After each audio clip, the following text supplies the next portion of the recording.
Saya bersumpah demi Tuhan, saya nggak ikhlas, nggak rela kalau apa yang dilaporkan oleh mereka itu benar, terjadi kekerasan. Saya bisa berjanji di depan Bapak, di depan Tuhan dan agama saya. Saya tidak.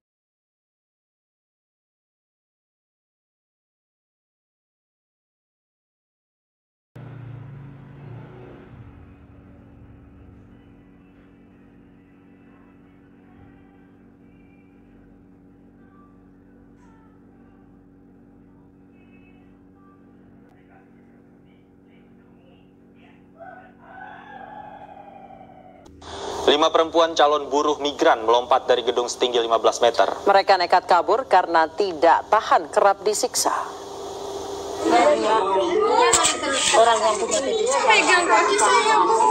Inilah video pengakuan perempuan-perempuan calon buruh migran yang nekat loncat dari atap berketinggian 15 meter. 3 dari 5 perempuan yang loncat patah tulang kaki.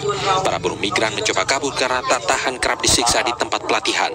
Kita disiksa terus. Peristiwa ini terjadi di sebuah penampungan buruh migran Balai Latihan Kerja Luar Negeri Sentral Karya Semesta di Jalan Rajasa, Malang, Jawa Timur. Hingga Kamis siang masih ada beberapa warga yang ingin melihat langsung lokasi kejadian.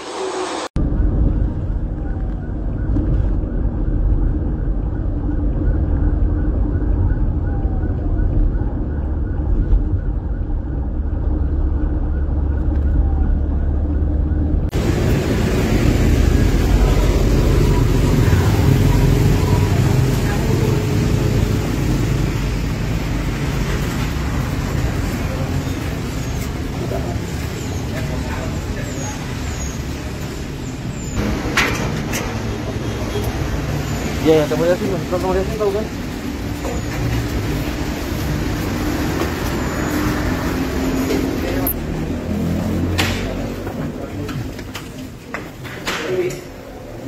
Mau diberangkatkan ke mana? Mana ya? Tempat dia itu sekarang? Ya, sudah pindah ke mana? Oke, takut.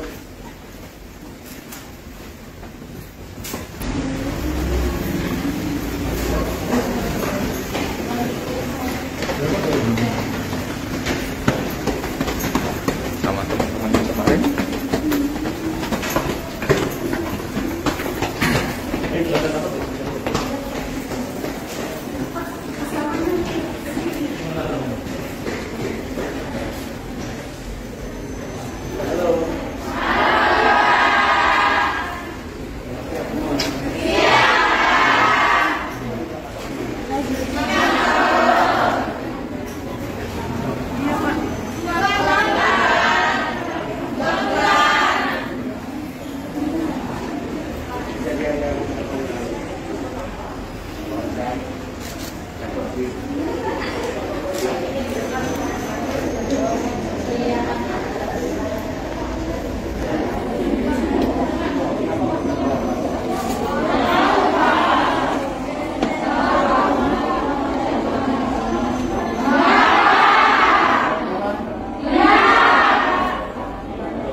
Kan akan diminta semua.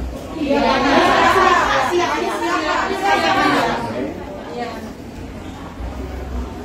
Berapa banyak kan sekarang ada di sini?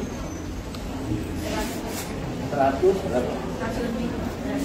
100 lebih. Semua negara apa? Hongkong, Singapura. Terus mana lagi? Taiwan ada? Nggak ada. Korea? Nggak ada. Kompak jawabannya.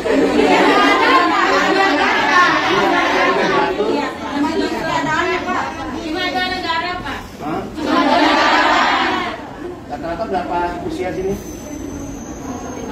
Ada 23, 11 bentar ya. Iya.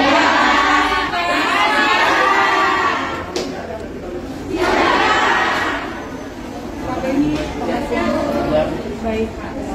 Ini mengganggu ya. Siap, Komandan.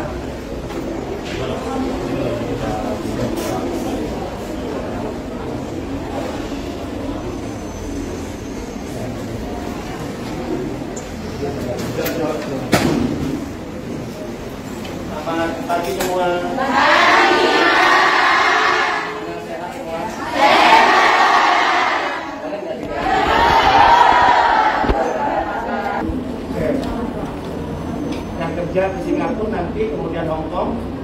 Hongkong dong. Yang Hongkong jadi jam dulu ya. Janjikan dapat Hongkong, dapat gaji berapa? Dan kamu harus mengeluarkan uang berapa besar untuk latihan, satu budget. Besar pun. Yakin? Kemudian tidak pernah dikatakan nanti akan dipotong dari gaji sebesar kepala. 6 atau 9 bulan. Makanya matanya level. Dipotong gaji 6 bulan. Tidak tahu potongan total 6 bulan berapa? Kan totalnya bulan pertama, bulan kedua, total berapa banyak tuh? Tidak tahu. Berapa potongan gimana?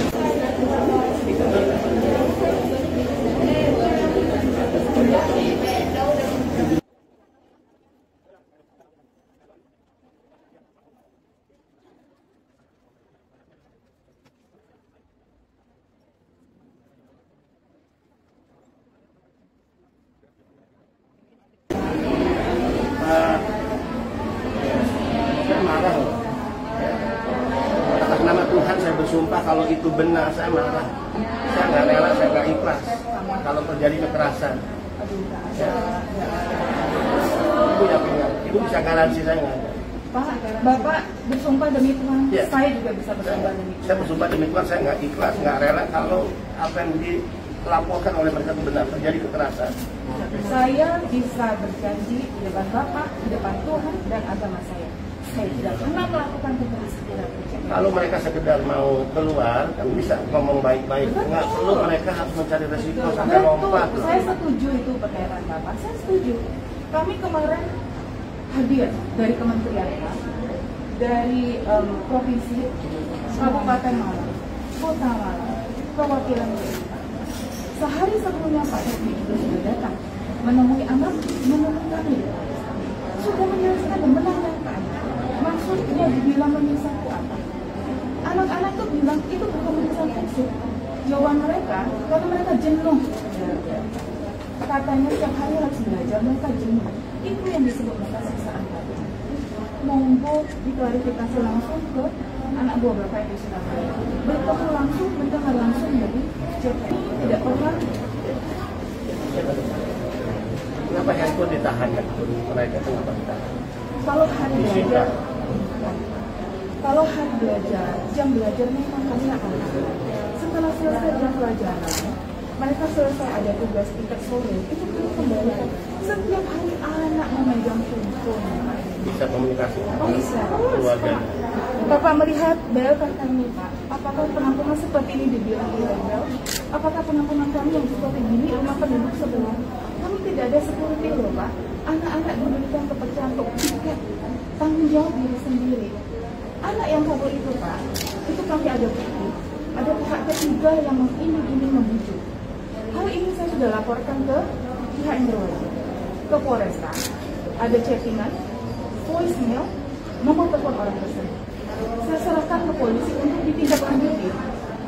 Jadi akibatnya kami PKJS yang sudah susah-susah mati mencarikan job. Tapi karena ini kalau ikut saya, kamu berangkat cepat. Oh, saya pelatihan. Dan mereka nih. Kami bekerja dari pagi sampai malam di lapangan semua. Semua anak silakan datang ke kantor kami tidak. Tunjukin itu saya bagaimana tempat mereka untuk lompat. Baik, siap. Ini di mana?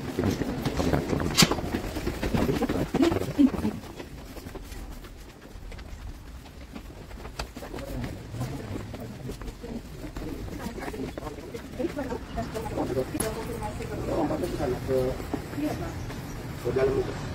Atau ke dalam itu, ke dalam.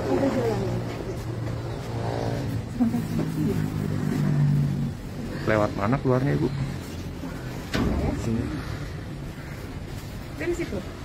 Yang kita gembok ini Pak. Ini tinggi loh Bu ini. Nggak mungkin orang kalau nggak ada sesuatu sampai senekat ini loh. Pak, Bapak boleh nanti saya berikan buktinya Pak. Kalau anak Gila. memilih seperti begitu, mungkin sudah ada yang jemput di bawah. Sudah ada persiapan. Ya tapi kan kalau memang dia ada tawaran orang, buat apa dia mau mengikuti tawaran itu sementara fisiknya yang dia yakini dia cacat pasti. Kita berhubungan mungkin dengan pendidikan anak yang tidak cukup tinggi loh Pak. Kita pun kalau tahu nggak mungkin. Anak-anak teman-teman yang lain baik-baik. Kalau di sini yang meninggal, disinyalir ini dibuka, gembok dibuka, mereka lompat ke bawah. Mereka izin ke bawah. Iya bang, ini di gembok.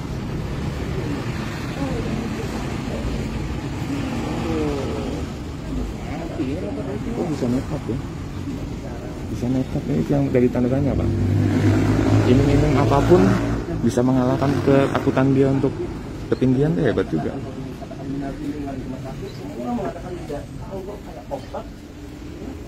Berarti kan ada yang ditutup-tutupi.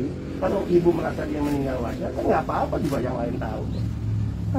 Kalau saya sendiri, saya tidak bisa menutup mulut anak-anak Pak. Apalagi kan ada Pak Beni di sini. Apabila mereka mengatakan, pasti mereka katakan. Tapi kalau secara dokumen dan lain-lain, kami sudah berkoordinasi loh dengan pemerintah daerah sana. Jadi saya harap Ya, ibu jangan ngomong gak ada pan. Ibu berusaha dengan Kepri, kepala PT, pemerintah ibu gak ada dengan saya. mohon maaf Pak Beni. Dan atas nama Tuhan saya bersumpah saya nggak rela, nggak ikhlas jika ada kekerasan. Ibu catat. Ya, yang kedua, ibu berhadapan dengan hukum saat ini. Ya, ibu punya alasan segala macam apologi silakan. Ya, saya dari sini akan ke Polres. Proses hukum ini secara tuntas. Ya. Dan jangan pernah ibu merasa ada siapapun pihak di belakang ibu. Saya lawan. Saya tidak merasa kalau seperti demi itu, PMI, demi pekerja migran saya lawan. Siapapun yang kalau ibu merasa ada backing, ada orang besar di belakang ibu. Tidak ada Pak Beni, tidak ada sama sekali. Tidak, saya tidak merasa seperti itu. Hebat sekali, ada iming-iming yang bisa membuat dia nekat. Aneh bin aja.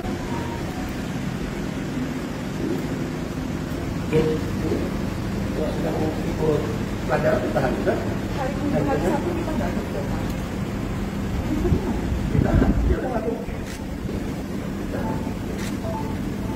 Ibu kan baru udah membohongi saya. Ya. Enggak. Ibu udah membohongi saya. Ibu bilang handphone hanya ditahan jika dalam proses belajar. Ini nggak dalam proses belajar. Saya tanya mana handphonenya ditahan. Sebenarnya mereka tadi lagi bersih-bersih ada 3 kilo. No. Ibu mengatakan handphone hanya ditahan saat belajar. Ini nggak belajar, ditahan handphone. Ya. Kalau mereka berkomunikasi dengan keluarga, ada keluarga yang sakit, maka butuh informasi. Lalu terkait pentingnya ditahan. Kalau tadi katakan sementara belajar dan itu ditahan, dimasukkan loker, oke, kita bisa terima. Tapi dalam hal ini, hati-hati loh. Ibu dapat informasi keluarga ibu meninggal, keluarga ibu sakit, perlu ibu datang, perlu ibu menjenguk. Bagaimana? Itu kan penting. Terus mereka ditahan. Baik. Berapa lama di sini? 1 bulan. Kamu masih bilang ada yang mana? Satu ya, atas ya. Ada yang meninggal di sini, ya. Ya, ibu mengatakan bahwa meninggalnya di rumah sakit. Informasi korban meninggalnya di sini. Kedua, korban yang kemarin lompat. Yang kedua, ya dengar, ibu mengatakan yang lompat tidak ada penulisan. Oke, kita serahkan ibu. Saya dari sini kok. Ya. Dan ibu jangan pernah merasa ada pihak siapapun di belakang ibu. Saya ada. Ibu punya backing, punya siapa? Kalau itu untuk membacking hal-hal yang buruk saya lakukan. Saya nggak peduli. Oke, ya. Saya nggak peduli. Ketiga, ya, terkait penahanan handphone. Keempat, saya sudah dengar langsung pemotongan mereka selama 8 bulan.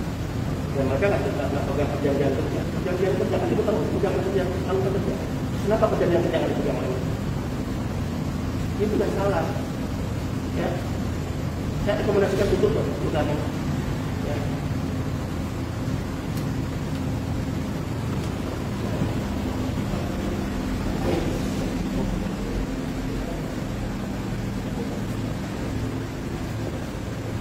Kita kalian punya Ini mereka lagi masuk ke gudang ini.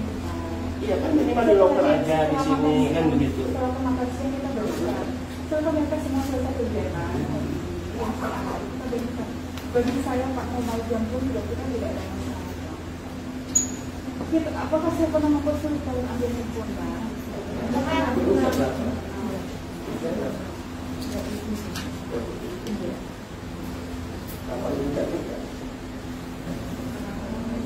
Sudah berapa lama?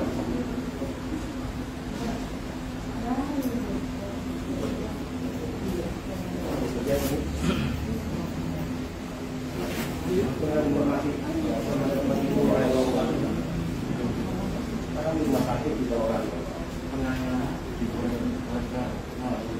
Bahkan ini sudah tahan di dalam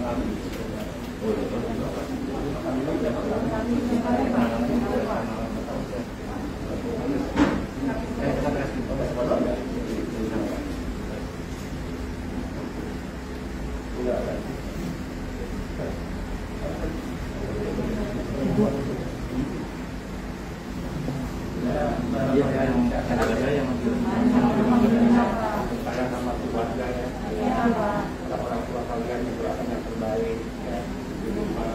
Punya anak juga kan? Iya, Pak.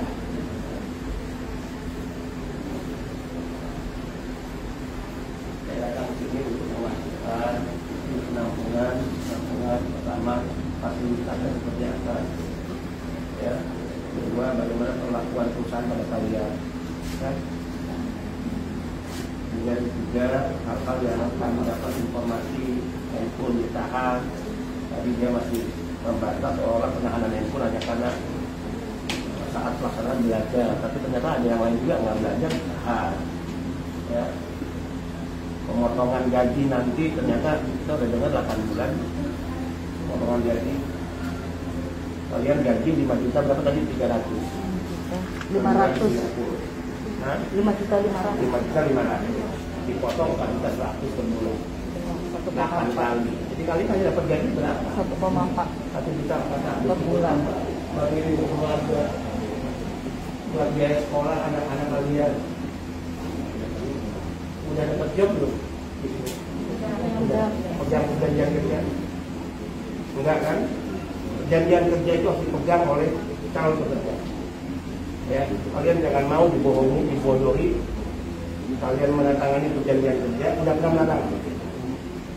Kita dalam perjanjian kerja udah tanda tangan. Oke. Dibaca semua. Baca. Tapi nggak pegang. Harus pegang. Harus pegang ya. Ya, harus pegang.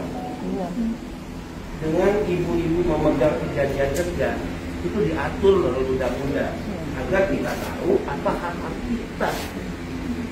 Ketika si majikan dewan prestasi tidak memenuhi kewajibannya sebagaimana yang diatur, ibu-ibu bisa menuntut mereka. Ibu-ibu merasa tidak berdaya menuntut atas dasar perjanjian kerja itu, lapor ke kami, ke BPJS. Ya, saya sayang ibu. Ya, saya sayang. Iya. Saya nggak rela, nggak ikhlas jika terjadi penganiayaan, perlakuan yang tidak menyenangkan, nggak boleh. Ibu-ibu tidak boleh merasa sebagai pengemis, tidak boleh. Karena kalau ibu-ibu bekerja, tidak boleh memposisikan diri kita seolah-olah kita pengemis, tidak boleh. Kita punya harga diri, dan ibu-ibu dilindungi oleh negara. Jadi kalau ibu-ibu merasa saudaraku jauh, aku nggak punya teman, ada negara. Saya mewakili negara, mewakili pemerintah yang akan melindungi ibu-ibu, memastikan di sini bagaimana, apakah fasilitas yang disediakan baik atau tidak, apakah perlakuan dari pihak perusahaan baik atau tidak, apakah makan minum diberikan secara benar atau tidak. Tugas kami. Ya. Jadi ketika kemarin kami dengar ada yang lompat 3 orang, ini di rumah sakit, kata-kata pula, ya, 2 melarikan diri, itu yang sedang kami usut, kepolisian sedang bekerja, ya. Tapi kan temuan-temuan lain ada tadi 8 bulan dipotong. Jadi apapun perlakuan sewenang-wenang, termasuk kekerasan fisik, itu kejahatan. Dan kejahatan tidak boleh dilakukan oleh siapa. Ya. Jadi ibu-ibu sekalipun masih belum berangkat, masih di sini, jadi jangan merasa sebagai pengemis. Tidak boleh. Karena perusahaan butuh. Jadi kita butuh kerja, perusahaan juga yang menampung ibu kan butuh kita. Jadi posisinya sejajar. Tidak boleh ibu-ibu merasa posisinya di bawah, atau perusahaan dengan jumlahnya seolah-olah dia di atas. Nggak boleh. Seolah-olah misalnya kalau nggak masuk ke perusahaan kami, kalian nggak dapat pekerjaan. Bohong. Yang bisa menempatkan siapapun bekerja banyak perusahaan. Ya, jadi bukan hanya perusahaan ini. Nah, sehingga ini untuk melatih mental kita, semangat kita, bahwa saya di sini, mereka butuh, saya juga butuh, posisinya seimbang. Ya, nah itu semangat itu yang harus ditumbuhkan. Ya, ya tetap semangat ya. Ya, oke. Ya, saya harap nanti apapun ibu-ibu bisa saatnya bekerja secara benar, baik.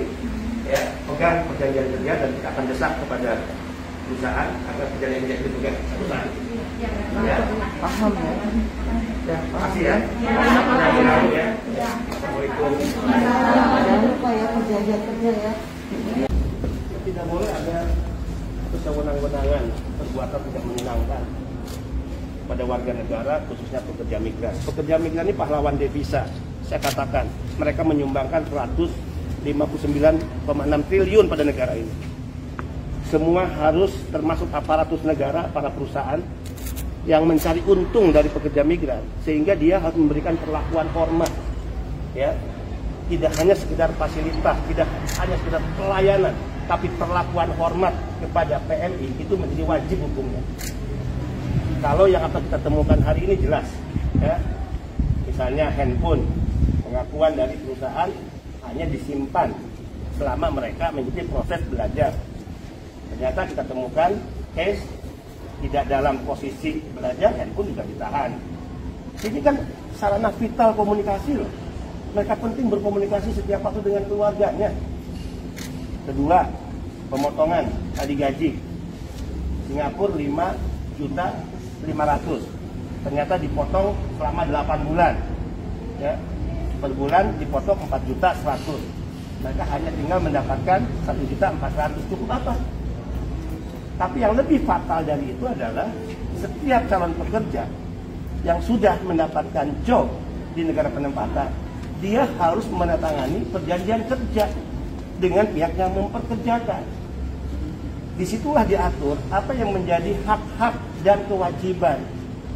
Buktinya apa? Beberapa mereka yang tidak, yang sudah mendapatkan kerja, sudah mendapatkan perjanjian, tidak mendapatkan salinan fisik perjanjian kerja. Ini kejahatan menurut saya. Ini tidak boleh dibiarkan. Sehingga atas peristiwa 3 orang yang lompat, ya, kemudian 2 yang melarikan diri, saya masih meyakini tidak mungkin jika tidak ada sebab yang mendorong mereka terpaksa. Tidak ada orang gila yang berani lompat dari gedung dengan ketinggian 15 meter dengan resiko mati, resiko celaka, cacat fisik. Kalau jika tidak ada sesuatu yang mendorong terpaksa. Ini kali ketiga, Pak. Ya, ini kali ketiga. Kemudian juga pengakuan dari pihak perusahaan, mereka tidak mengetahui. Dulu ada yang meninggal. Ya. Tadi katanya meninggal di rumah sakit. Oke, katakan meninggal di rumah sakit. Tapi kenapa ada upaya untuk menutupi? Tadi kompak loh. Ya. CPMI yang lain mengatakan tidak tahu, tidak mungkin. Temannya 1 orang sakit kemudian meninggal itu tidak diketahui oleh yang lainnya. Berarti ada apa? Kita serahkan kepada kepolisian. Ya. Saya secara pribadi tentu marah. Tidak boleh ada perlakuan sewenang-wenang kepada mereka anak-anak bangsa, ya, pejuang keluarga, pahlawan devisa yang dilakukan oleh siapapun. Dan tidak boleh kepala di otak pengusaha berpikir seolah-olah, ya, mereka adalah pihak yang bisa mengatur segalanya. Ini negara hukum kok. Ya. Terkait ketenagakerjaan kita punya undang-undang kok. Ya, kita akan lihat nanti proses hukum Polres. Saya garansi, ya, jika temuan-temuan dan putusan Polres ini menguatkan, ya, kita tutup perusahaan. Nggak ada ampun, nggak ada kompromi, nggak ada negosiasi, nggak ada tawar-menawar. Negara tidak boleh kalah menghadapi satu atau gerombolan pengusaha apapun. Ya. Pada peraturan calon migran di sini, kalau nanti ini kan prosesnya nanti ada kasus gitu, ya. Kita tetap diperbolehkan terbang ke luar negeri atau bagaimana? Tetap sementara atau seperti apa, Pak? Ya, saya berharap ya mereka yang sudah mendapatkan job, ya, mendapatkan job karena tentu sudah terikat perjanjian kerja, itu juga bisa dituntut akhirnya si PMI yang menandatangani tetap diberangkatkan, yang belum stop dulu hingga ada proses hukum.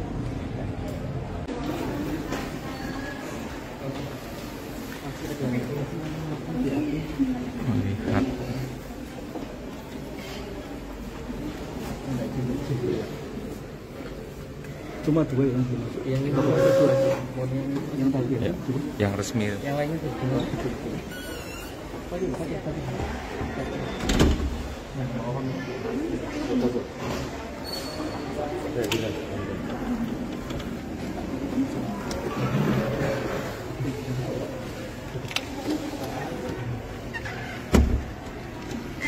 Carikan kamu bagus guys. Dengan kok. Yuk.